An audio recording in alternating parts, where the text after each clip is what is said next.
குடிக்க எனக்கு தண்ணி கிடைக்குமா? ஒருவேளை நான் யாரும் தெரிஞ்சா நீ என்கிட்ட குடிக்க தண்ணி கேட்டிருப்பேன். அந்த சமயம் நான் ஜீவ தண்ணீரை கொடுத்திருப்பேன். கிணற தோண்டிய எங்க மூதாதையரான யாக்கோபை விட நீங்க சிறந்த மனுஷனா? உங்க தண்ணீர் அவரை விட சிறந்ததா? எனக்கு யாக்கோபுவை தெரியும். இந்த தண்ணீரை குடிக்கிறவங்களுக்கு திரும்ப தாகம் ஏற்படும். ஆனா நான் கொடுக்கிற தண்ணியை குடிக்கிறவங்களுக்கு திரும்ப தாகமே ஏற்படாது. அதை நிரூபிங்க.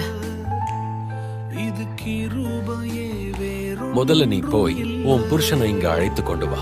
உங்க 2 பேருக்குமே எனக்கு புருஷன் இல்ல. நீ சொல்றது சரி. 5 புருஷர் உனக்கு இருந்தார். இப்ப உனக்கு இருக்கிறவன் உனக்கு புருஷன் அல்ல. அப்படியா? நீர் ஒரு தீர்க்கதரிசி.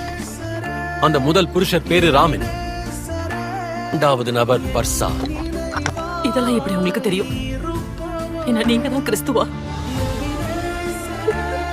இந்த மனுஷர் நான் செஞ்ச எல்லாத்தையும் என்கிட்ட சொன்னாரு. அவர் தான் கிறிஸ்துவா இருக்கணும்.